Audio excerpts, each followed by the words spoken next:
Mbia mwana sana umwanchi umurigirira bigitaseni kia Ndizi TV chinga kiogenda takubwatia omorobiri obwensa kia bono mambia ekero umwanchi umurigirira ekero kwarorire nga asentunde yega ya gatatu ni gotogokwanira amangana arengete obochenu ekero ngo kumenya nga omugeni tutwaganyita se studio bereka gwikirana oyora bekago sanga amangeri tukoria rero kubwatikana no boroire bwa Alsa sigo umwanchi umurigirira nyakobwate bulirinde lyansi ase daktari nabogo sanga na into gwetera namba yesime ya 0792192834 elindo tomanye ngayo kubati umurubiri ko runa bagori buri ya gase daktari ndireriere mwanchumuri kwa bere gokorase asama tukamange gosekere meyegere okonyaranga umuntu naro kukane ngatari kulinda geragete ngana bwate Alsa sigori tukulia rero ndochikwe manyanga ngige kore tumuchando yoiga o Alsas ebimanyereri imbere byebi ningi kiri mwanchumuri eri orabe kogokora elinde gwetanga asokonyoro burire bwa Alsas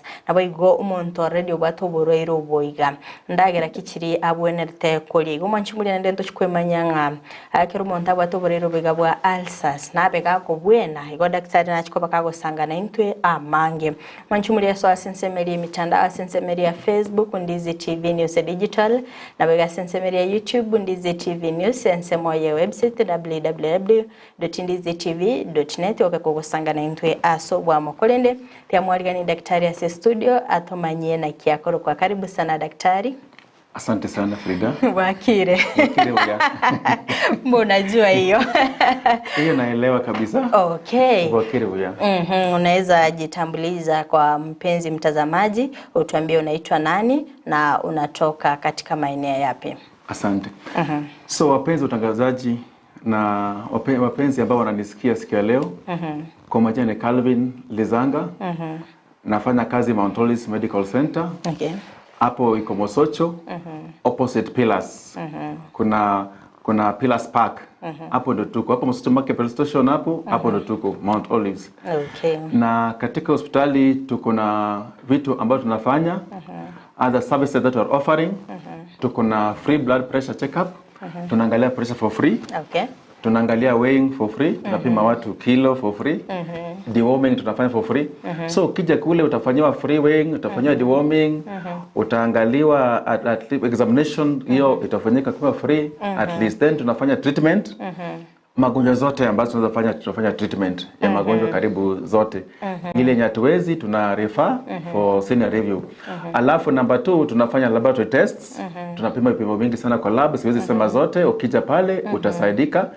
Pia tuko na special clinics za diabetes, ulcers, hypertension, arthritis, na mengine mengi. Magonjwa ni mengi sana, tuwezi elezea zote kwa sasa, lakini wakikuja itakuwa sawa. Okay. Yes. Asante sana kwa kufika katika studio yetu. Yes. Ili tuweze kuelezea mpenzi mtazamaji baadhi ya vile vitu ambavyo mnafanya katika ile hospitali yenu. Yes. Kwa siku mingi mpenzi mtazamaji amekuwa akiuliza atapata wapi daktari mwenye atakuwa anamuelezea kuhusu ugonjwa wa Alsas. Sasa hapa kwa studio tuko na wewe na tunaamini kwamba tutaweza kujifunza mambo mengi. Yes. Pengine tukianza daktari, unaweza elezea mpenzi mtazamaji Alsas ni ugonjwa upi? Alsas nikisema kidogo kwa lugha ya Kimombo, wanasema kwamba Alsas is a sore that develops within the esophagus, the stomach and the small intestine. Kwa lugha ya Kiswahili hii ina maana kwamba Alsas ni kidonda ambacho kinachipuka. Esophagus inaitwa umio kwa Kiswahili. So hiyo kidonda ambayo inadevelop kwa umio au kwa small intestine ambao inaitwa utumbo, alafu pia kwa what we call kwa stomach. Kuna utumbo na tumbo. Yes. So wakati kuna kidonda katika umio ambao ni esophagus, katika tumbo ambao ni stomach, na katika small intestine ambao ni utumbo. Any ulcer, kidonda hacho kinaitwa Alsas. Yes. Okay, asante sana kwa kuelezea mpenzi mtazamaji. Alsas ni ugonjwa upi? Pengine mpenzi mtazamaji angependa kujua ni nini ambacho kinasababisha kuja kwa ugonjwa huu. Ugonjwa wa Alsas mara nyingi unakuja wakati ambapo acid ambayo iko kwa tumbo called the gastric acid Asa hii acid ambayo iko kwa tumbo ikienda kwa intestinal lining kwa sababu ya hiki kidonda ambacho tuko nacho ambao tunajua kiko ambayo inaitwa ulcers. Asa wakati ambapo hii acid inaenda kule inasambaa na kidonda kinakuwa kikubwa. Asa wakati kidonda kinakuwa kikubwa inaanza kuwa ulcers. So hii ulcers iko katika vikundi tofauti. Number 1 kuna kikundi kinaitwa gastric ulcers ama peptic ulcers. Hii kikundi cha gastric ulcers and peptic ulcers inashika the first part of the intestine, small intestine. Hiyo first part of the small intestine. Hapo ndio tupata kakidonda called peptic ulcers. Na mara nyingi unapata peptic ulcers inasumbua watu wakati wa mchana, wakati tumbo haina kitu. Peptic ulcers. Tumbo ina peptic ulcers. Alafu pia tuko na nyingine inaitwa duodenal ulcers. Duodenal ulcers inasumbua watu wakati wa asubuhi ama usiku wa manane. Mtu amelala, tumbo imebaki bila kitu, anaanza kuumwa na tumbo ulcers. So kuna peptic ulcers, duodenal ulcers. Alafu kuna aina nyingine pia ya ulcers ambayo pia inaitwa gastroesophageal reflux disease. Gastro ni from tumbo kuja juu. So nasikia watu wengine wanasema kama nasikia huko inajinyonga. Hasa hiyo kitu kama kujinyonga, hiyo ni gastroesophageal reflux disease. Reflux. Bidi kuna maji ambayo yanakuja na ukali fulani kwa mdomo. Hiyo pia ni another type of ulcers ambayo inaitwa gastroesophageal reflux disease. Okay. Yes. Asante sana kwa kuelezea hivyo. Acha niongeleshe mpenzi mtazamaji kwa lugha nyingine. Ambia wana sana manchi umurigereria. Kertoga nitagusanga imeyomoro bile wensa kya bono mambia kertoga nitagukwanira igoro y'uburere bwa ulcers na daktari abereka gukwanira buno burire okonyoranga abuchande tabanta bange. Kerabereka gukwanira ngantu bwate aina che ulcers manchi muri kwa rabere gukoigwa abantu bagotebanga riri umuntu abwate njara ulcers inchirororo chitataitio umuntu abenchara na ulcers inchirororo chigotaka umuntu onyakoragera rioka nchirororo naende chiange tendagera gete ega yonsi na batoko genda gusanga somorobele iga elinde tobe to kwimanya amange nachiko baka gutumanya nyanga ebimanyereri imbere biebi mbantu kibali gose risk factors inchire chechi mbantu kibali barabe bakonyora uborero boiga bwa ulcers natumanyenga ororeri ngubwatirore onyomo ibori ogokabwata ulcers ayo mwana no chiko baka gukonyora uborero boiga bwa ulcers gomanchi muri ereka togenda gukwanira igoro y'uborero boiga asanga na intwe boli liboli liago elinde tobe to gwesomea ase obonge. Daktari umeweza kuelezea vitengo mbalimbali vya ulcers. Unajua kuna wakati mwingine unapata mtu anasema yeye akiwa na ulcers akikula zinapoa. Na kuna mwingine unapata njaa akiwa na njaa unapata tumbo inamuuma kabisa lakini akikula unapata hiyo ulcers yake imepoa. Na kuna wengine saa zingine hawataki hiyo chakula. Utaweza kutuelezea zaidi. Lakini tunaweza angalia kwamba ni watu gani hao ambao wanaweza pata huu ugonjwa. Risk factors ni gani? Risk factors au vitu ambavyo vinaweza fanya mtu apate ulcers. We call them risk factors. Number 1 ama nambari ya kwanza kitu watu ambao wanapata ulcers ni walevi. Mtu ambaye anatumia pombe kwa wingi.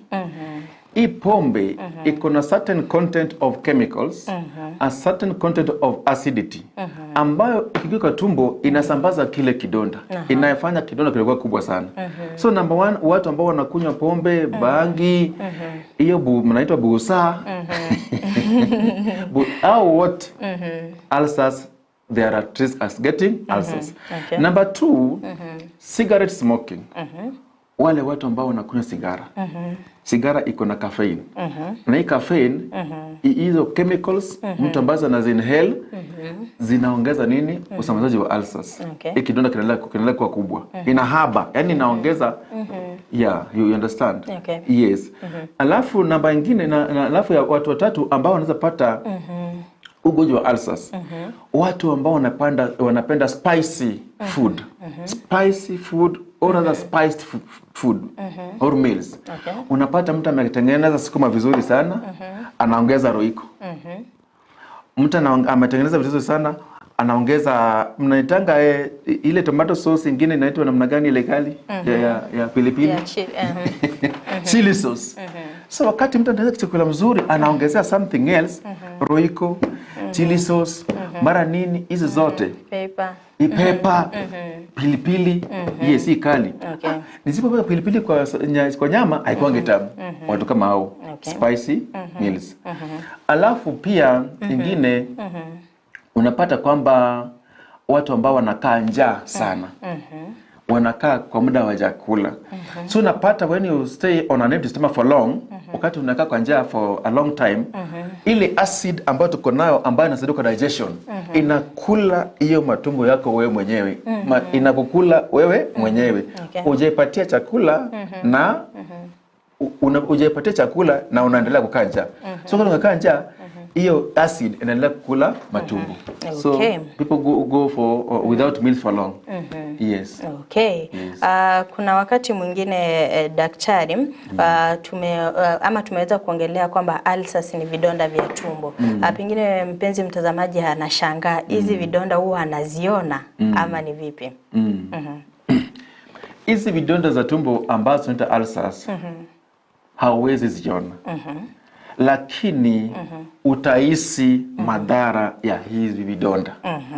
Utahisi madhara ya vidonda lakini hauwezi viona. Inabidi uende kwa hospitali ufanyiwe lab tests. Na hiyo lab test daktari anajua vizuri sana. Mtu akikuwa na dalili hiyo ni ulcers. Na najua hizi tutaongelea hapo mbele. Dalili gani za ulcers? So lazima mtu at least akisikia hizi dalili aweze ziona, lakini anahisi. Wakati anahisi uchungu itabidi aone daktari, ndipo daktari ajue shida gani ako nayo. Okay. Yes. Sasa tuingie kwa upande mwingine, ni dalili gani ambazo mtu anaweza ona aseme hii ni ugonjwa wa ulcers? Ugonjwa wa ulcers, dalili ya kwanza kabisa ambayo mtu atacomplain ama mtu atakuja nayo kwa daktari, number 1 ni epigastric pains. Epigastric pains ni uchungu ambao inaumia hapa. Karibu na roho hapa juu. Hapa juu. Unasema roho inaniuma, sio roho. Roho iko upande wa kushoto. Sasa between hii roho mpaka hapa, hii line hapa. Hapa ndio wengi watasema kwamba naumwa na tumbo. Unaumwa wapi? Naumwa na hapa. So tunasema epigastric pains. Number 2, wengine watakuja wakiwa na shida ya chest pains. Nilisema ile gastric reflux disease. Hiyo wakati ulcers wakati gas imekuwa nyingi kwa tumbo inakuja juu. So someone will feel akona chest pains. Na sio chest pains, ni ile ulcers. Dalili ya 3, watu wengi hutapika. Mtu utapika, kutapia kwingi. Hiyo matapishi hayo unapata kama wanasema ametapika malaria. Ile kali kabisa. Hiyo sasa hiyo haikonangi malaria. No. Ikiwa na any gastric content. Jana ulikula kitu usiku na wakati umetapika saa hii, hiyo kitu ulikula ndio umetapika. Hiyo ni inakwanga gastric content. So vomiting is another sign and another symptom of another sign or symptom of ulcers. Another thing, mgonjwa atasema tumbo imefura. Unapata hata akule asiki kama yani akikula tumbo inafura sana. Akikula hata chakula kadogo. Hata kidogo tumbo inafura. Wengine hata kabla hawajakula tumbo imefura tayari. So anakuja sema daktari, mimi naye sijakula siku 3. Tumbo imefura tu. Hiyo ni hivyo sasa. Another complaint, wagonjwa wengine watakuja wakisema kwamba nahisi kichefuchefu, nausea. Nausea hiyo ni symptom na ulcers. Nausea wanasema na feel kichefuchefu.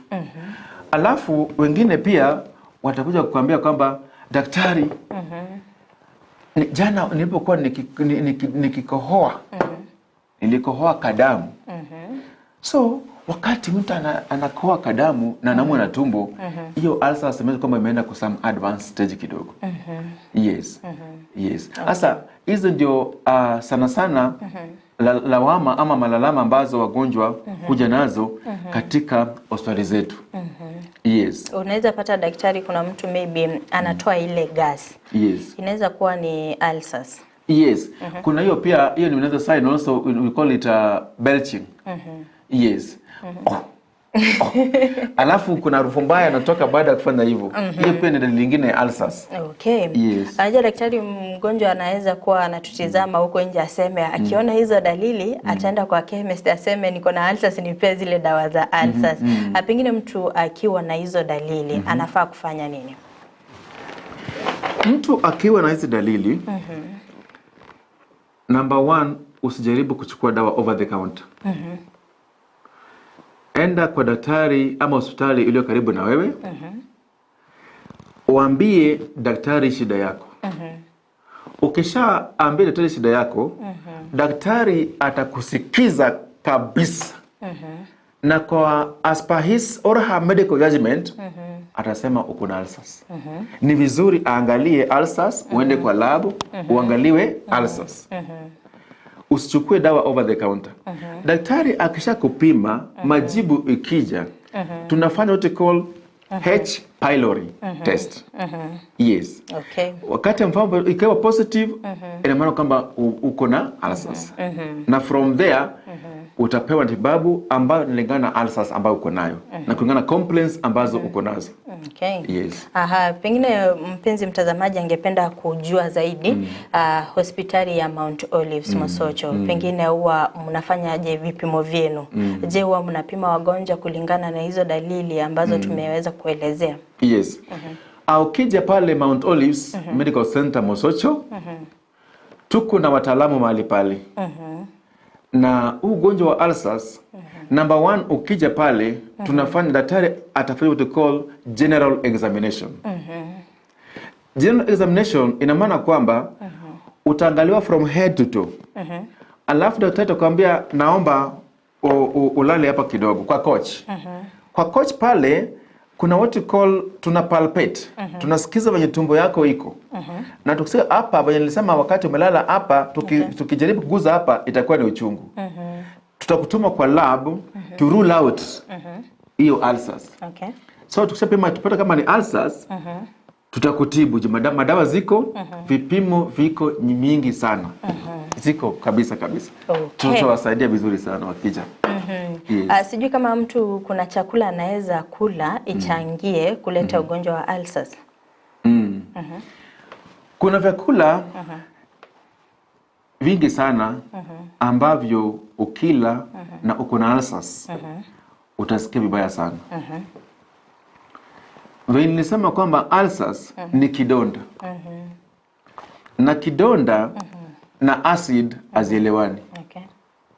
Wakati ambapo utakula chakula chochote ambacho kiko na acid au matunda au kinywaji chochote ambacho kiko na acid, utasikia basi kwa tumbo.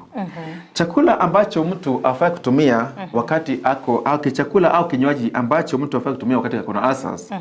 Namba ya kwanza ni sukuma wiki. Sukuma wiki iko na some acidic content. Ambapo mtu akila anaumwa sana. So inafaa mtu ambaye ako na ulcers asikule sukuma wiki mpaka ulcers zipone. Okay. Ulcers zikishapungua mtu anaweza fanya nini? Anaweza tumia sukuma wiki. Nambari ya pili, maharagwe. Ile maharagwe ambayo tunakula iko what we call raffinose. Hiyo acid inaitwa raffinose acid. So raffinose acid, wakati mtu amekula maharagwe, number 1 anasikia kama ameweza kuwashwa.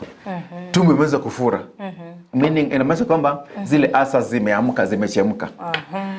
Wengine pia wakula pineapple. Pineapple pia not mananazi.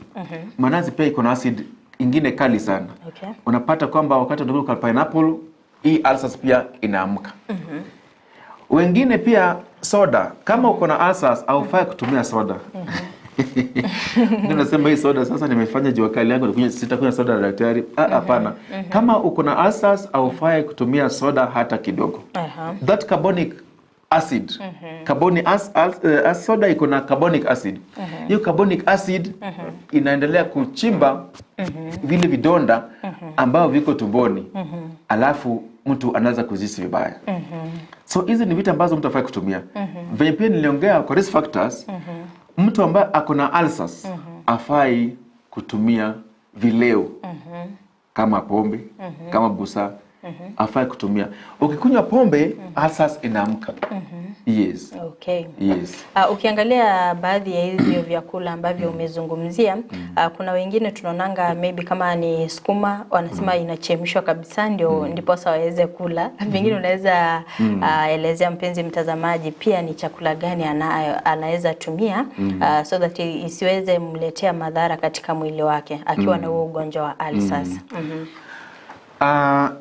Mtazamaji mpendwa, wakati mtu akona ulcers, ukisema kwamba unatamani sukuma au unapenda sukuma, then unataka kuchemsha sukuma wiki mpaka ichange sura, hiyo haitakusaidia kwa mwili. Kama uko na ulcers, wachana na sukuma, kula vyakula zingine tofauti na sukuma. Unaweza ukatumia mrenda, unaweza ukatumia cabbage, unaweza ukatumia unaitanga usuga, ile the very soft one. Unaweza ukatumia very soft one. Pia tuko na ingine inaitwa mnaitanga sebebe. Masosa. Masosa. Pia unaweza kutumia masosa. Hizo ukiangalia katika medicine, content ya acid ya hizo mboga iko chini, iko reduced compared to sukuma wiki zingine. So mtu anaweza angalia alternative ili azidi kutumia, aweze kutumia.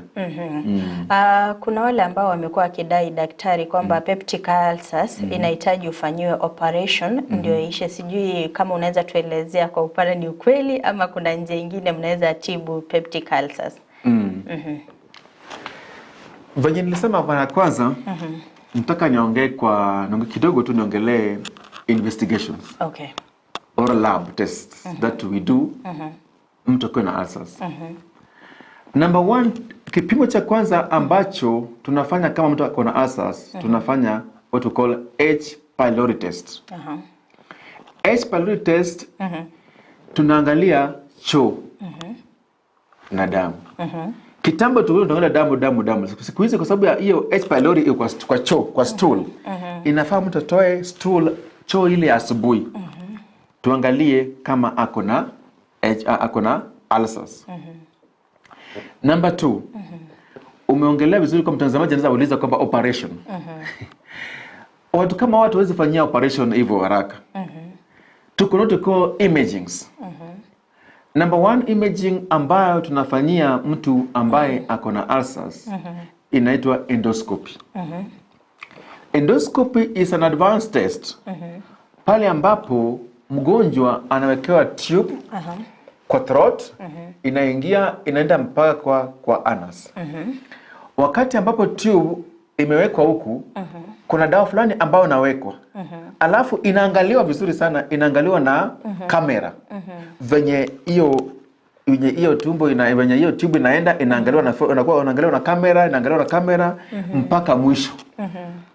Alafu what you call endologists, watu ambao wanasomea hiyo kupiga hiyo picha, watakwambia kwamba huyu akona ulcers confirmed, peptic ulcers, all different types of ulcers. Number 2, kwa hiyo imagings, tuna ingine ambayo inaitwa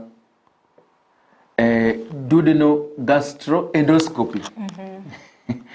Hapo pia tunaangalia kamera na pia video. Hiyo sasa inacheza mpaka video, Frida. Hiyo kuna video inaangaliwa venye huko, venye inaendelea. Kama kuna kidonda mahali inachukua hiyo video, inachukua hiyo picha. Ni kamera fulani, inachapa. Kichapa inasoma kwa report. So hiyo lazima tufanyie hizo test. So mtu ambaye ako na perforated ulcers, nakuja hapo sasa. Hiyo inabidi afanyiwe operation baada ya hizi vipimo zote kufanyiwa. Yes. Na hiyo ameonyesha kwamba kila mtu ambaye kuna ulcers lazima afanyiwe operation. No.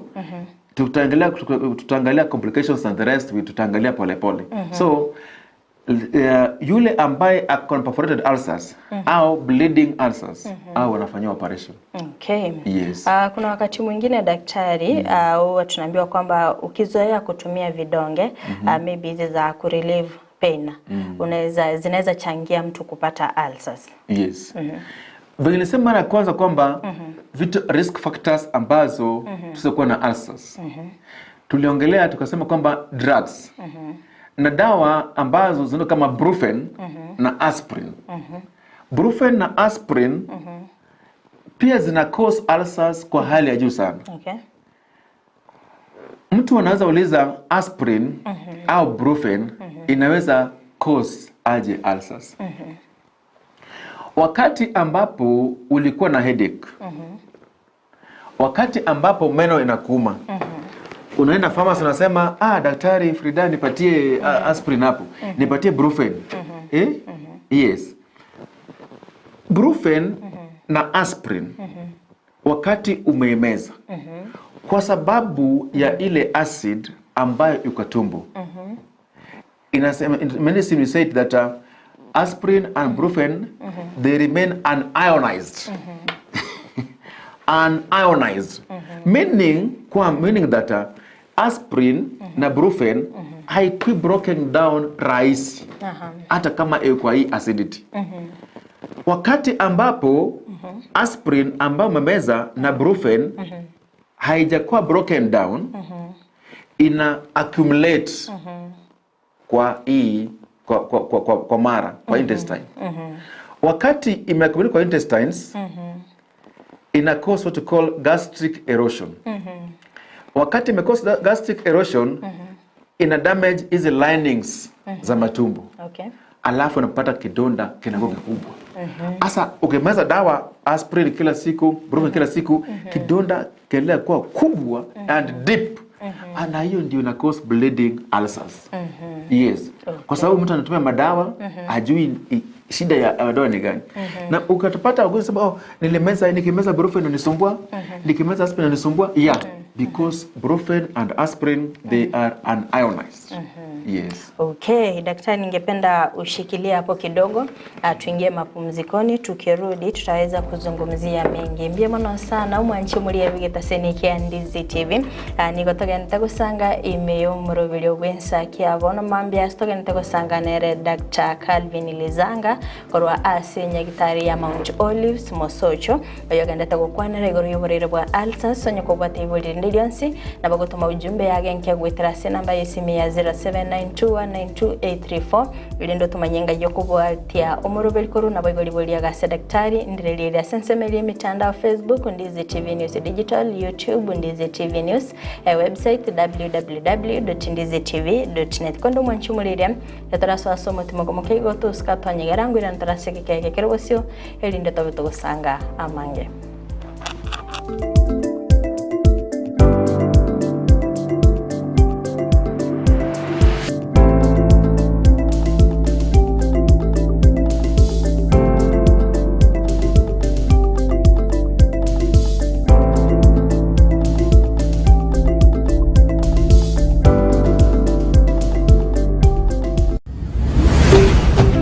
Ndizi TV, ubwansu bw'omugusi.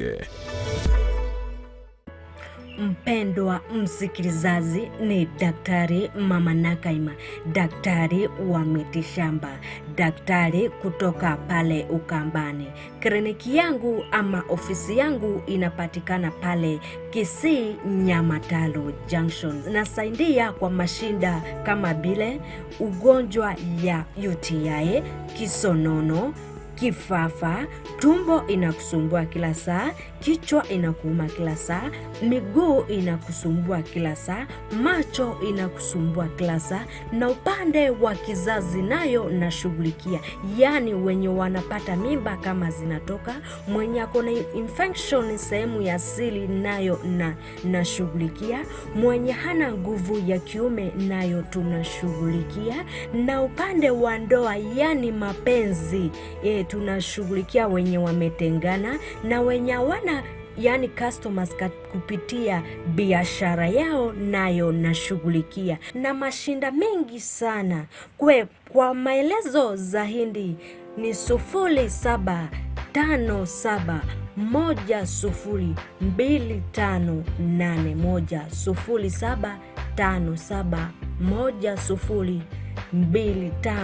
0757102581. Karibuni kwa kliniki. kurikira bono ayebunu mwagachi kwa manyiri duka okogenda kujia bintu byose biriyo gukorera imirimo yawo. Osmo Traders Limited nigo babwate chitari chokwaranse ase nyumba yawo nabo igokubeka sinyasi bune babu egikoni living room nabo igo echikobe kwaisiko babwate sanitary wares buna chising chibakuriche chicho chonsi showers towel holders soap dishes racks mirrors na hand basins chirangi chonsi chiria chikuburukanibwa ne computer nabo igo chiriche spray paint no chire mbabwate chipboard buna chips and boards MDF boards na chip boards hebinto au biogokora plumbing buna PVC joints PVC pipes na chi water taps chonsi no chire boigo na bokugura chi curtain rods hood screws chigulu chonsi door locks chi pipe wrench spanners screwdrivers banyore old Sansura building angena Kisi main bus stage gusua Kisimi ase namba enotisano naibire eye mokianda inyeisano enotinye inyeisano nemo. Osmo Traders Limited, customer satisfaction guaranteed.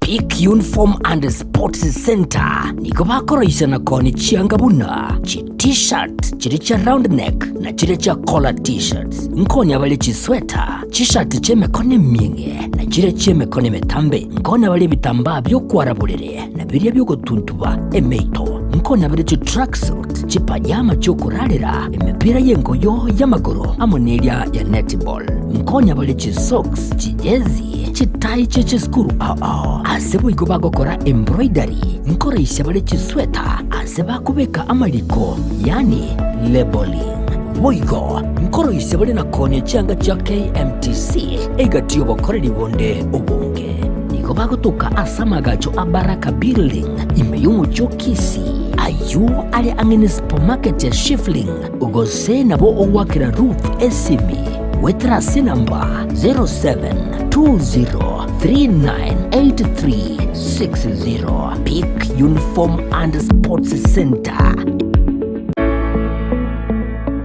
Omoibuli koiru mwana we skuru mbuya korende nkobwatire skuru kikwa moira eriyo konyora migirio yebirengo bigoro Potters Premium School na ubagosoira ime migo babwate ebirasi kurwa play group PP1 PP2 grade 1 gweka grade 3 eskuru nigebwate aborokia babwatu bumanyi bwigoro na boigo ubaisaine nigere nsemo tabwatirioge erengia asobosomera mbabwata magacho yekerero kurwa bali dagira ya balanced diet nechigari cy'obosombi nkwegeria bale amangana y'ubu Kristo eri ukorongeje chimbwa cy'abana bamura n'abanyaruka lero eskurugia asumurubiri CBC imeya Kisi nigo babwate ebirasi bibwata amabaga manene laboratory ibwate equipment chonsi naboigo ribagari nene aborokibwa bakogosoreria mbabwate music classes, swimming classes, computer studies, home science, young chef classes, Kenya Sign Language classes, naboigo clubs and societies. Utarigotiga magiga, kigosori chonsi. Admission nigegenderete. Nigo bagotuka ensemo ya nyatiko. Angena mwisho walami. Chikilomita isano chuka. Kubwase tauni ya Kisi. I love my school because it is the best place for learning. Welcome to Potters Premium.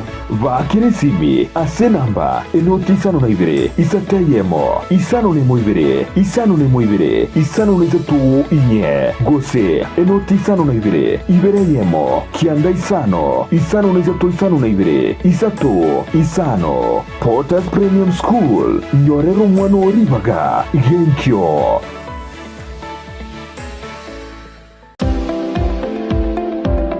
Enyagetari ya Ram Hospital Kisi nigekorwa bokoreri bobo bwenya ase ebirengo begoro abokoreri bakorwa ngamona in and outpatient MCH clinic gose maternity nabogokora consultation ultrasound CT scan X-ray dialysis, occupational therapy na physiotherapy. Ngobwenya bare omuchando bwa maino bwa maiso na boigo amangana yebirore. Okubarwa ogoke no kubarwa okonene. Boigomba bwate eduka ya mariogo. Ngurwa bare obokoreri bwa ambulance chinsa emeronke birinanye. Gwantra bare insurance chiko bwatia. NHIF, AON, Minute, Liason, APA, Madson, Britam, Trident na boigo area ya AAR. Naboko batarera asenyagtari abo ya Ram ange nekigambiro ya Kisii. Gose nabo wake simu wetrase namba 0725150744. Ram Hospital Kisii, health first and health always. Spexels Opticians abo barase kliniki kya gudika imeyomo chokisi nguro bare obokoreri au burengeta maiso. Nigo bakonia ebirore na korenga maiso weterachi machine chekerero chobumanyi bweigoro. Bono nkwanchira barechi insurance chikobwatia. AAR, GA Insurance, Area ya Liason, Eagle Africa, Kenyan Alliance, Pioneer Insurance, Lucent Health, Amoneria ya Star Discovery. Karibuni Spexels Opticians Goodka Clinic Kisii Town. Hii ndio kliniki bora ya macho pekee yenye mashini za kisasa na za uwezo wa hali ya juu. Tuko na madaktari professional kabisa kama Daktari Sigei na tunafanya free eye test. Mimi ndiye Daktari Sigei. Hapa kwetu Spexels Opticians tunazo frames na lenses mbalimbali. Lenses ambazo zinasaidia katika kutatua shida mbalimbali za macho kama vile kutona mbali, kutosoma maandishi za karibu na hata kupunguza mwangaza. Asomo chokisi nigo bagotoka angene duke na neyo bonchoreria ya Shivling Supermarket na boigo ebenki ya KCB. Mabwate boigo eduka imeyo mocho Nairobi asama gacho a Balfour House, Kimathi Street, Mbarabare na Java House. Asamanke onyeko ganetie konyora obokoreri asomo chokisi bakire simi wetrase namba 0110505501. Noria otageto obokoreri imeyo mocho Nairobi na boko bakire simi ase namba 0110001333. Spexels Opticians, macho bora kwa wote. esukuru yokurwa morokereria yobubwenia ya Ram Training College egutoka imeyomo chokisi nige ukumanya buna nigo bakurwa morokereria yebirenko bigoro na nigo bancheire nekiombe kiamangana yechisemi Technical Vocational Education na Nursing Council of Kenya nigo babwata mabaga asechikosi chikobwatia Diploma in Nursing, Clinical Nutrition and Dietetics, Medical Social Work Voigo nkwegeria bare Theater Technology amaigerio a HTS NASCOP nkurwa bare nigo baokora matemwa a Kenya National Examination Council gusenek asebali bakurwa tambe mbabwate chi hostels chiokomenya nigo bare asenyegitari ya Ram ere ange nekigambiro kia Kisii Low Courts mbabwatoro sagyaronde ange ne kanisa Deliverance Church imeyomo chukisi apply riba gabono ase PO Box 81-40200 Kisii Gose oa Kisii miase namba enotisano na ibere yemo isato marakabere ibere yemo enotisano Gose enotisano na yemo isano na enoti marakabere ibere isano nemo Gose enotisano na ibere isano na kianda enoti isano nemo inye kianda nabokubalikira liuko ase email yabo info.ramcollege@gmail.com.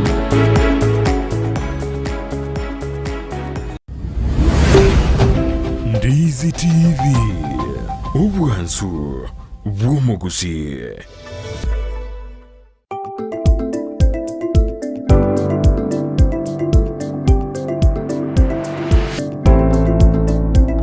Kuyake ima mwanchi mulieli ya wita seni Kyandizi TV nende ngokwaligania anse ntunda iyo mwelio chinga kitoganita gusanga ime umorobele bwensa kya bono mambia stoganita gusanga sensemeli yobo chenu chinga kitoganita gukwanera igoro yoborire bwa Alsas lingo toganita gusanga nere Dr. Calvin Lizanga korwa anse nyagitari ya Mount Olives Mosocho oyo gukwanera oborire bwa Alsas chinga kya berika goto semia amange mwanchi mulieli ambia mono sana sabali muganita kubwati ya umorobeliga wetera sensemeli mitandao Ndizi TV News Digital sensemeli ya Facebook kirondo chenga Cloud Nyakeza gutanga watching live Sam Machuki niko ndani from Jogo Green Valley kirondo chenga Mwalimu Edwards agotebanga kurwa Machakos County watching live atabanga ready to be informed educated and entertained kirondo chenga Kevin Nyamweya nagenda takobwatia umorobeli bwensaki abono mambia chinga kicho baigondo chinga Nicholas Ogega agatebanga korwa Nyansongo stage takomo chano arime yomorobelio na bana baye Sheri na Bildad korwa asenseme ya Nyasongo byamana sana sibali magenda takoli ka ujumbe chino na gusanga ebirengeli beino ko bwatkana no morobelio igabwensaki abono mambia kondo mwanchimuli ile atapeto gukwanira igoro yoborire bwa Alsas na kibogo cha ase omubere obumburo ire kyobo aningi keligo ko balenta na kibago ko rubolingolia anana se clinic keligia Mount Olives nabayigo mwanchumulira nimetenga nkonya kwebolire nga abantu bwatoboro iroboiga ngo kibale babwena ego kertogende gusanga nere daktari na chigotumanya nga abantu abayiga bwatoborero bwa Alsas ngo kibale babwena ego genda gusanga nento elinde obego kwimanya amange kondo mwanchumulira abayigo nto chigosanga nga nchera kichiri torabe to gwetanga kurwa ase okonyora oborero boiga nabayigo bali babere bakonyora oborero boiga bataratwara wose bataranyora obogweni asege kegetambe chi complications sinchire chigo sangana ntasomurubiriga elinde obeko wesemia amange. Daktari, tukirudi kwako, yes. Pengine unajua watu wamekuwa kijiuliza kwamba huu ugonjwa wa Alsas unapona? Yeah. Ugonjwa wa Alsas number 1 tunasema kwamba ugonjwa sana nakubali unapona. Number 2 hautapona kwa yule ambaye hajazingatia masharti ya daktari. Okay. Yes. Utapona wakati ambapo umepatikana uko na Alsas. Umepata matibabu. Kisha baadaye hizo vyakula tumekuelezea usitumie pia utumii. Number 2 mambo na kuna kitu ambacho sikuongelea. Okay. Na kimenijia tu saa hii. Mambo na stress. Stress inaongeza sana Alsas pia kwa binadamu. So wakati ambapo mtu anawaza sana Alsas pia inaongezeka. So mtu wa Alsas pia afai kuwa na mawazo mengi. Chakula vizuri, tumesema, epuka mawazo na kisha baadaye meza dawa zako vizuri. Alsas yako itapona. Okay. Yes. Unaweza tuelezea katika kliniki ya Mount Olives, yes, huwa mnapeana matibabu yapi? Katika hospitali Mount Olives kuna madawa kadha ya Alsas. Na katika management ya Alsas kuna what we call triple therapy. Triple therapy, triple means 3. Triple means 3. So ikiwa ni 3, in management of Alsas, we give 2 antibiotics for treatment of Alsas. Alafu tuko to call proton pump inhibitors. Proton pump inhibitors. Inhibitors. That term inhibitors means kuzuia. Kuna dawa pia utapewa ili izuie hiyo mambo na acid kukuja. Yes, izuie mambo na development ya acidity kwa within the stomach. So unapewa 2 antibiotics and a proton pump inhibitor. Sana sana unapata kwamba watu wanakusema unipea omeprazole. So wakati umemeza omeprazole peke yake bila antibiotic, hujatibu Alsas. Okay. Wewe umepunguza makali ya Alsas. Yes. Okay. Wakati umesema nipe omeprazole, nipe esomeprazole, peke yake kwa pharmacy hujatibu ulcers. Unapunguza tu yale makali ya ulcers ambayo tumesema ni hiyo ni proton pump inhibitor. Omeprazole is a proton pump inhibitor. Lakini ile bacteria ambayo na cause ulcers ambayo tunasema inaitwa H pylori, hiyo hujaguza hata kidogo. Umeguza tu acidity, lakini hujaguza bacteria. Inafaa uguze bacteria, that's why you give 2 antibiotics na proton pump inhibitor. So hizo madawa ziko. Na pia ikienda sana, kuna wale ambao wanakuja wanaumwa. Mtu hawezi kaa, anatapika, anafanya nini? Mtu kama huyo hawezi akameza dawa upende usipende. So kuna alternative ya infusion. Tunaweka drips ya hiyo dawa. Tunawapatia injectable ya ulcers. Kuna dawa mzuri sana inaitwa omeprazole intravenous. Na kuna ingine inaitwa esomeprazole intravenous. Hizo dawa kama ulcers imeenda juu sana, we give the intravenous medications. Ukishapewa intravenous medications kwa siku kama 3 ama uko kama inpatient, huko pia kuna wards. Wards ziko ambapo tunasaidia wagonjwa wetu vizuri sana. Na naona wengi wanafurahia. Yes. Wagonjwa wengi ambao wanakuja over ulcers, kama sasa tuko kwa clinic ulcers, tuko na wagonjwa 120 clients wako na ulcers. Yeah, that is from January up to now. And most of all of them are saying they are improving. 120 clients from January mpaka sai. Na wanasema they are really improving and everyone is happy. So these drugs ziko na we give 2 antibiotics plus a proton pump inhibitor. Either orally or intravenous. Yes. Daktari, umeweza kuzungumzia hapo kuna other medication kwa wale ambao hawezi meza dawa.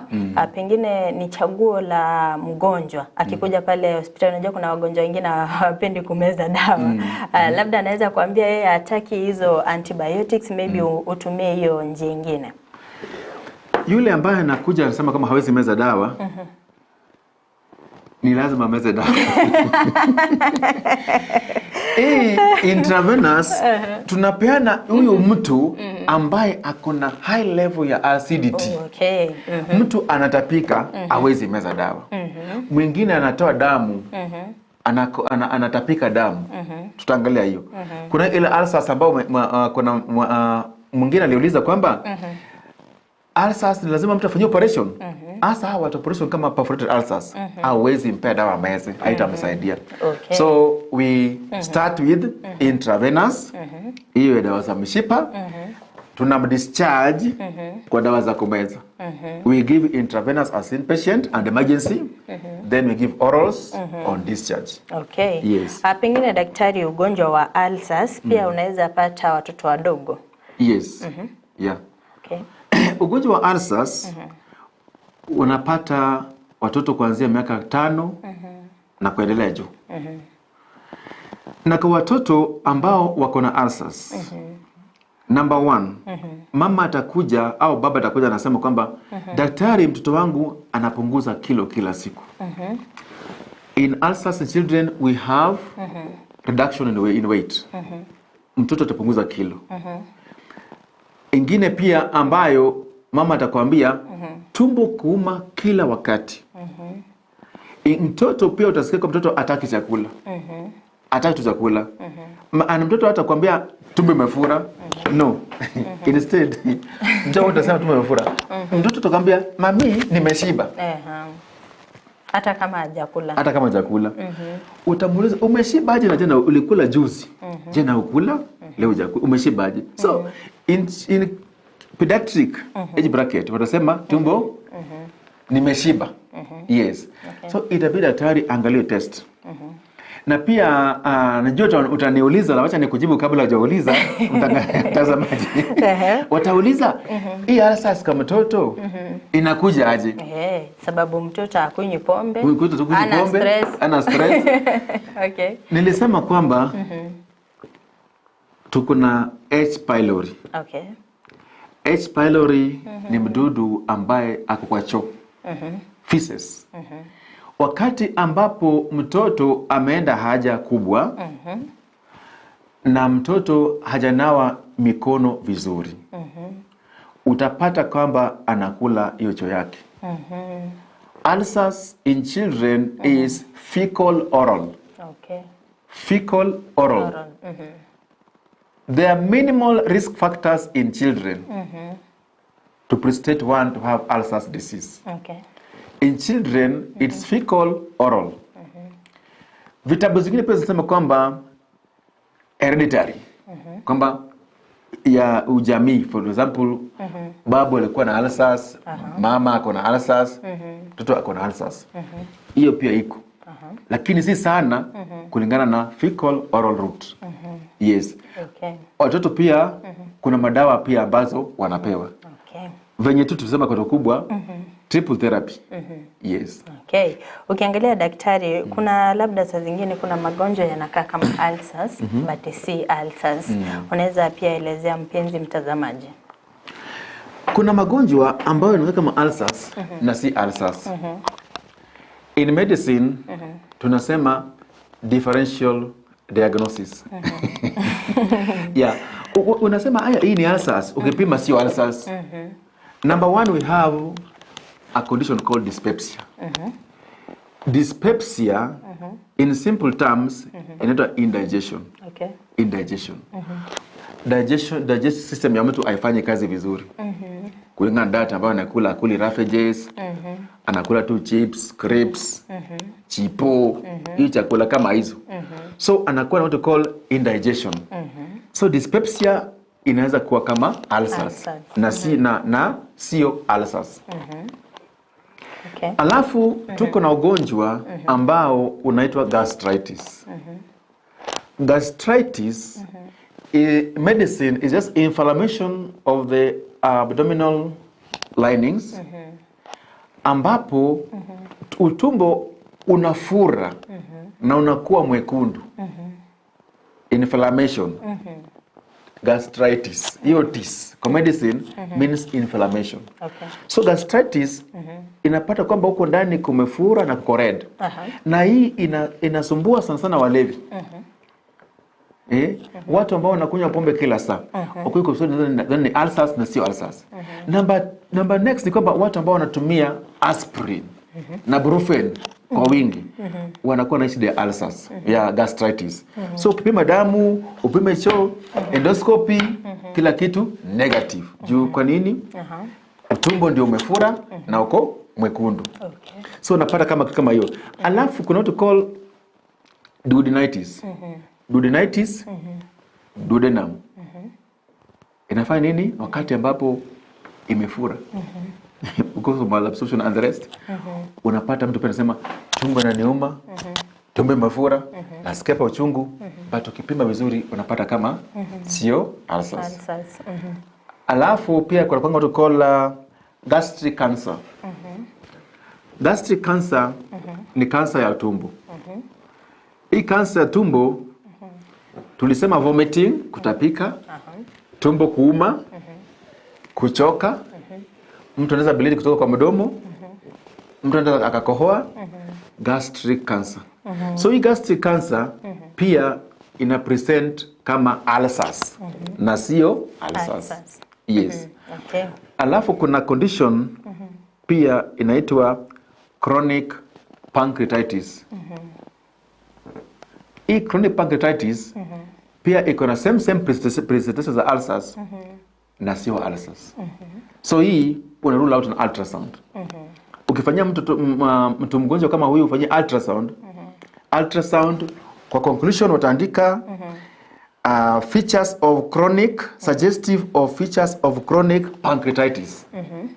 Hello? Yes. So wakati unafanya hivyo unajua kwamba hii sio ulcers, hii ni chronic pancreatitis. Alafu mtu anatibiwa. Okay. Kuna hizo dalili ambazo tumeweza kuzungumzia daktari. Unaweza pata maybe gasi imejaa kwa tumbo, unapata mtu anaenda ananunua dawa, maybe hiyo wakati huo akitumia hiyo dawa hiyo gasi inaisha. Maybe hajajua kama ako na ulcers. Labda wale wagonjwa ambao wako na ulcers kwa mwili wao, hawajajua kama ni ulcers, imechukua muda mrefu kupata matibabu. Pengine ni hatari zipi wanaweza kuwa wanapata? Mtu ambaye anasikia hizo dalili za ulcers. Sasa hizi tunasoma. Tumeanza kujua dalili za ulcers. Na kuna yule ambaye anasikia tumbo imefura, anameza dawa, hivyo hivyo sasa. So complications ambazo mtu kama huyu anaweza pata. Nambari ya kwanza tunaita upper gastrointestinal bleeding. Upper GI bleeding. Unapata mtu hiyo ulcers imepanda, imefikia huko sasa kila saa mtu anatapika damu. Anatapika damu. So watu kama hao ndio tulisema kwamba unapata ni emergency. Na lazima wahudumiwe haraka na hawa wanahudumiwa kwa hospitali ambao tuko na theater. Ili wasaidiwe kwa haraka. Number 2, apart from hiyo upper GI bleeding, kuna another condition called gastric outlet obstruction. Gastric outlet obstruction is another complication of ulcers. Hiyo pia ni tatizo ya ulcers usipoitibu haraka. In that kuna hiyo lining ambayo sasa inakuwa obstructed. Hii mtu hawezi enda haja kubwa kwa urahisi. Inakwama mahali. Kwa sababu gani inakwama? Inakwama kwa sababu vidonda vya tumbo vimekuwa nyingi mpaka choo haiwezi ikapita kwa urahisi. So ina cause obstruction. Sasa unapata hii choo badala ya kwenda polepole inakwama. Kwa sababu kwenda kwenye kidonda inakwama. So hiyo ni another problem ya hiyo complication. Another one unapata tulisema kwamba mtu kama hajui. Ile gastritis pia ni complication. Hiyo ina fall under differential na pia kama complication. Usipoenda kwa hospitali mapema, gastritis inakuwa kama complication. Tusema gastritis tumbo ni red, unasikia uchungu, pima ulcers iko negative. Another complication ambao watu wanakuwa nayo tunaita bleeding ulcers. Ile hapa GI bleeding ni tofauti. Bleeding ulcers inakuja because of perforation. Ambapo hiyo utumbo unaweza ukapasuka. Wakati ambapo ulcers imekuwa mingi, utumbo unaweza ukapasuka. So mtu ana bleed kutoka ndani. Hiyo inaonekana kwa endoscopy. Kisha akafanya endoscopy, tunaona anasaidiwa namna gani. So hizo ndizo complications kubwa sana, ni mingi, lakini hizo ndizo major complications ya hizi ulcers ambazo mtu hatajua. Alafu ya mwisho nikiongeza tu kwa sababu nimesema ni nyingi, kuna hiyo gastric cancer pia iko hapo. Mtu anasema ako na kansa ya tumbo. Sasa ako na kansa ya tumbo kwa sababu gani? Ako na kansa ya tumbo kwa sababu alikataa kutibu ulcers. Sasa mpaka mfikia imeleta kansa kwa tumbo, called gastric cancer. Kuna wale wamama ambao napata ni wajawazito na wako na ulcers. Na pengine inaweza affect yule mtoto ambaye amebeba. Mama mjamzito ambaye ako na ulcers. Ulcers affect uterus. Ulcers iko kwa intestines. So unapata kwamba mama mjamzito, what we give an antibiotic na proton pump inhibitor. Na wao kuna syrup ya hiyo shida peke yao. Mama mjamzito hatatumia omeprazole? Hapana. In fact, dawa nyingi za ulcers mama mjamzito afai kutumia. Nyingi sana. Mama kuna syrup ambayo inaitwa Catoximac N. Mostly we give Catoximac N plus antibiotics for these pregnant women. Mama wajitupatia proton pump inhibitor, Catoximac N na antibiotic. Labda mpenzi mtazamaji anaweza uliza mbona asitumie hizo dawa zingine? Hizi dawa zingine akitumia ziko na shida kwa mtoto. Fetus. Yes. Some are teratogenic. Meaning what? Ziko na effect kubwa sana kwa fetus. Yes, na hizo effects kusema zinaweza stoa watazamaji wengine. Sasa simply kama uko na ulcers na uko mjamzito, enda kwa daktari akuangalie, akupe dawa ambayo inafaa. Pengine daktari, ni njia zipi ambazo tunaweza zuia kupata ugonjwa huu? Njia ambayo tunaweza zuia ugonjwa wa ulcers. Tukianza na hand washing. Wakati wa COVID-19 maji ilikuwa kila mahali. Maji kwa bedroom, maji sitting room, maji kwa jikoni, maji kwa gate, maji kila mahali maji. Sasa hizo nashangaa hizo maji zilienda wapi zote? Hakuna maji. Kulikuja kiangazi. Maji ilipotea na corona. Sasa inafaa tukue watu wasafi. Hand washing. Na ningependa ni nasihi watazamaji, karibu na choo yako weka maji. Kando ya choo yako weka maji. Kila choo ikuwe na maji. Weka na sabuni. Mjua wengine kuna huu mtungi wa maji karibu na choo, maji yenyewe haiko. Unapata kuna sabuni na maji haiko, ama kuna ile hand washing na maji yenyewe haiko. So mtu anafanya nini? Mtu anachukua ile hand rub, anafanya kama mkono, anaenda. Hii hajaosha mikono. Weka maji na sabuni ndiposa mtu aoshe mikono. So number 1, kuzuia ulcers, tuoshe mikono. Nisema kwamba hiyo choo iko na H. pylori ambayo ni bakteria. Unapokula hii bakteria inaanza kudevelop tena ulcers. Okay. Number 2 ni kwamba ulevi. Tupunguze ulevi. 98% ya asilimia 98 ya walevi wako na ulcers. Hiyo ni ukweli. 98% ya walevi wako na ulcers. Mjua unasemanga, daktari bwana, mimi lazima nitoe lock, kwanza nilikuje hapa. Hapana. Typhoid, pombe ni dawa ya typhoid. Lazima nikunywe busaa ndio typhoid ishi. Ulcers zote sio na mimi niko sawa. No. Hiyo pombe ambao nakunywa hata kama ni bia inakuletea ulcers. Si lazima ukuwe na ulcers hiyo, lakini pole pole utakuja kuwa na ulcers. So tuachane na ulevi na unywaji wa pombe haramu na pombe ambao umedhalilishwa na kebs. Tupunguze unywaji wa pombe. Alafu tuache mambo ya kunywa sigara. Unywaji wa sigara unachangia sana kwa ulcers. Alafu ingine kwamba ningependa niwasihi kwamba tuangalie vyakula ambavyo tunavitumia. Wakati sasa kama uko na ulcers, nataka uzuie ulcers, usitumie vile vyakula ambavyo tulielezea. Tuseme mtu kuna ulcers, afaa kutumia sukuma wiki, afaa kutumia pineapple, afaa kutumia spiced meals. Mtu mwenye ako na ulcers pia afaa kutumia masoda tena na pombe, afaa kutumia. So diet lazima uangalie diet ndiposa usipate ulcers. Ingine pia stress.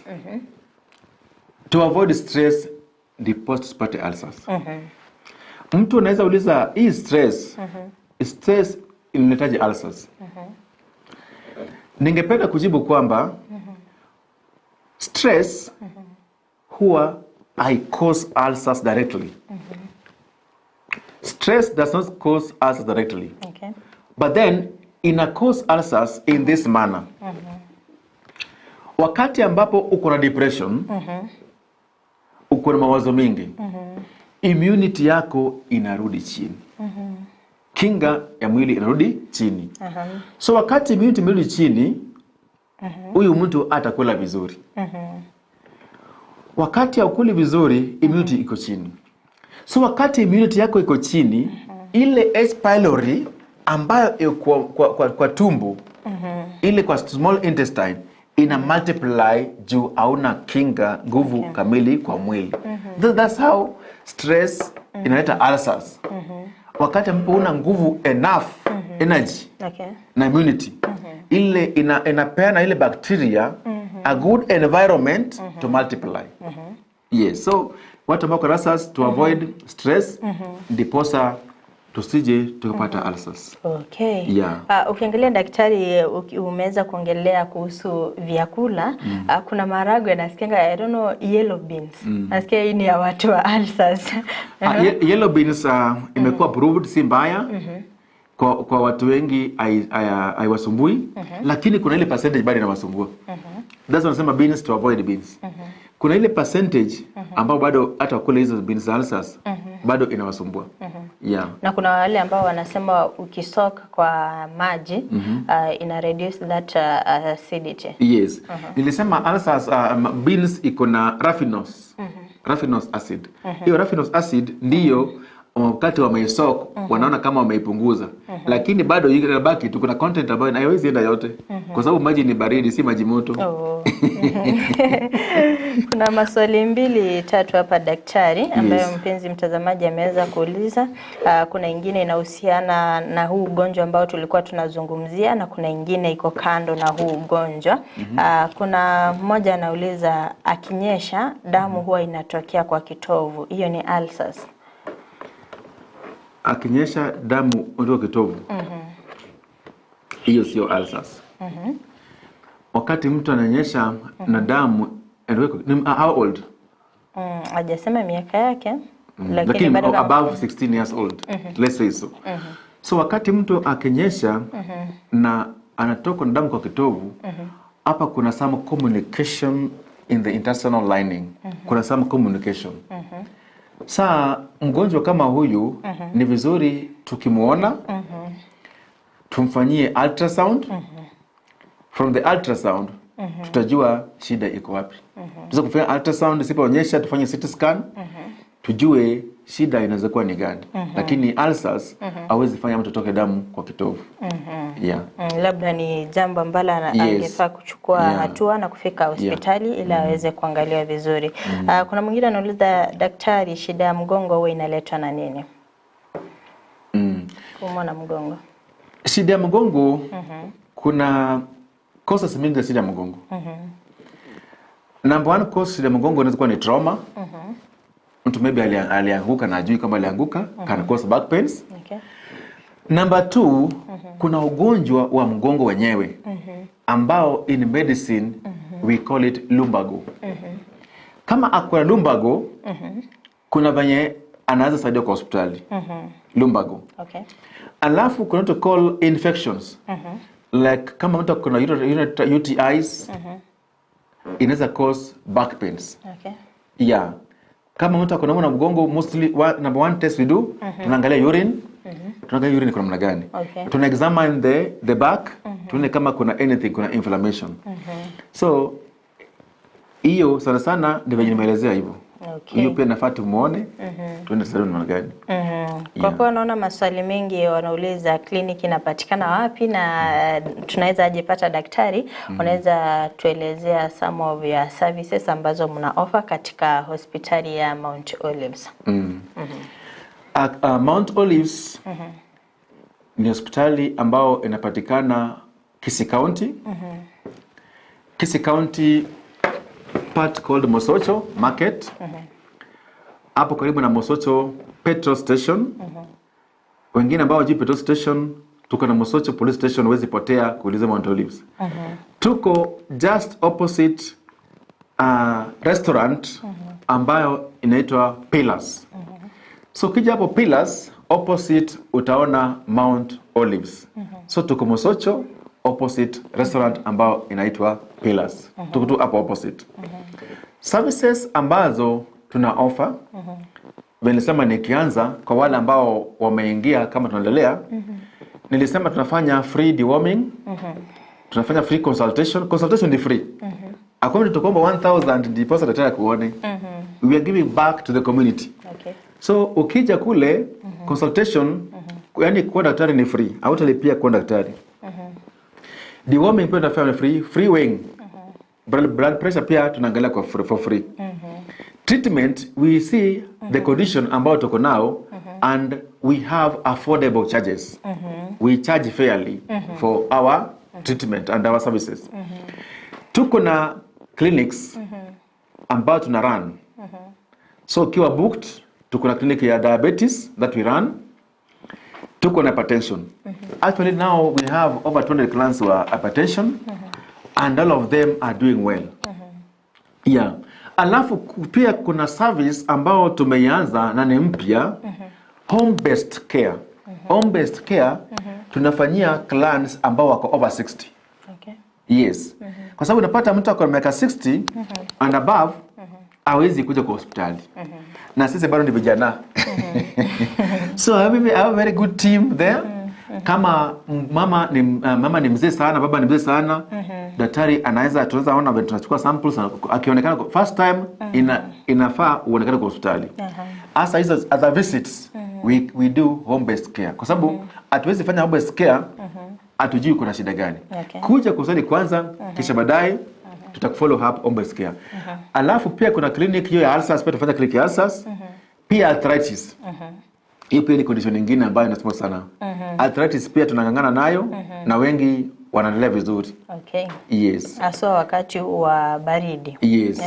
Watu wenye wako na ugonjwa wanasumbuka sana. Alafu pia laboratory services pia tunafanya pale. Yeah. Okay. Yes.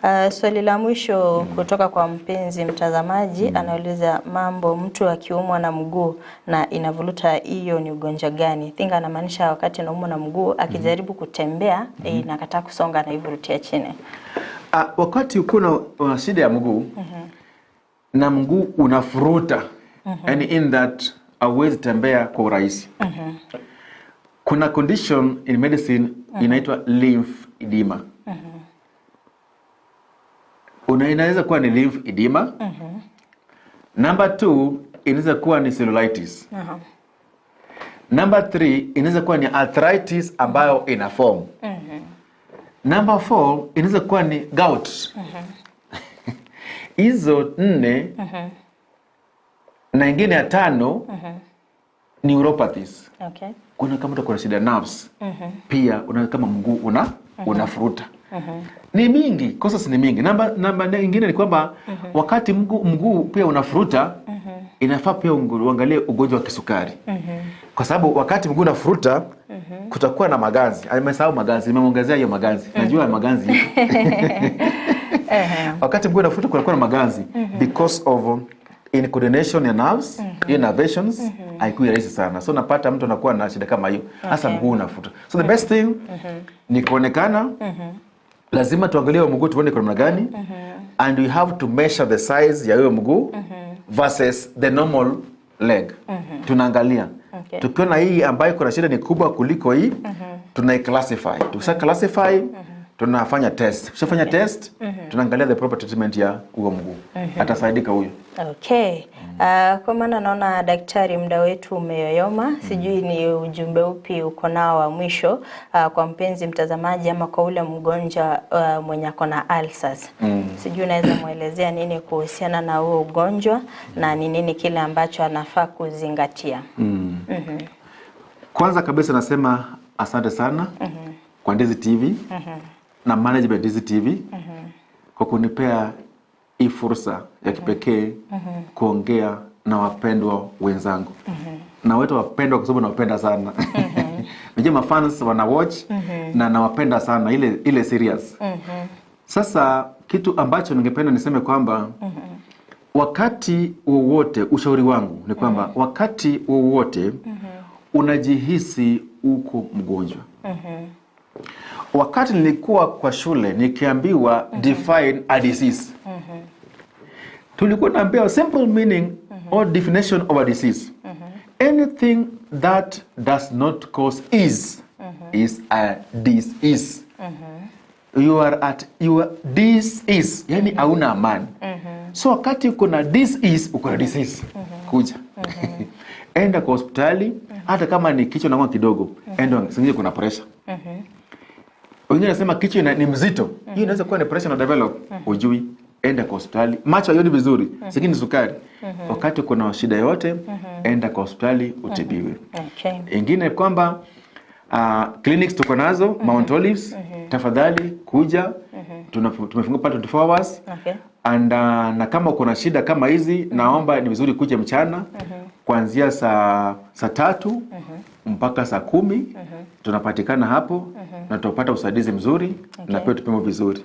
Okay. Yes. Asante sana kwa kufika studio kuzungumza na mpenzi mtazamaji. Anajua atachukua jukumu la kufika katika hospitali ya Mount Olives ili kupata usia mwingi ama kupata matibabu. Ambia mana sana mwanchumuli ya wetha seni kiandi Ndizi TV kwa bere ko gusangana into korwe mambia yale ngengi yago ikabona iga tobere togo ika omoerio kwani tutarakora daktari kuna mwenye aliweza kuulizia kama kuna nambari ya simu unaweza acha ili waweze kuwasiliana nawe. Yeah. Nambari ya simu ni 0726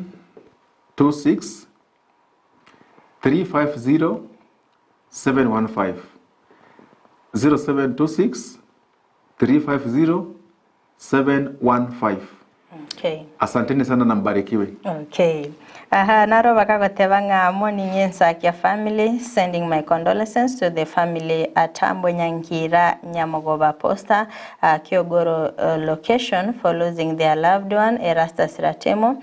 May his soul rest in peace. Tanga Lynette Vincent, we are together in prayers during this difficult moment for the loss of your dad. Takuruasi familia ya Gwarumbia manasana so ujumbe hiyo na nde ngore nene guchia asia mateyo ya Atambo. Mbia manasana mwanchumuliria kwa bere kugosangana into ekorwa emambia yali ngengi yago ikabona igatwekiro mwele no gosemera kwa na kwa bere kukwimanya amange na gosangana daktari ito na ndashukwe mukige tambuke na bwe gutalia sinyigitaliri elinda kwandika bna nkwenyorero ubugweni yake gima mwanchumuliria ntolingenere Job Maangi na bwe ntogwaterana nere Abigail Nyanchama na Kevin Mugambi ababa bakwandika ngachibi chanelio gira bere kugokera asole asinchira yabeneritere Frida Kerubo yenda gutwara ubulgelio byemigeta seni Ndizi TV obona bobwansu bomogusi. Karibu tena sana daktari. Asante sana. God bless you. Okay. Thank you so much.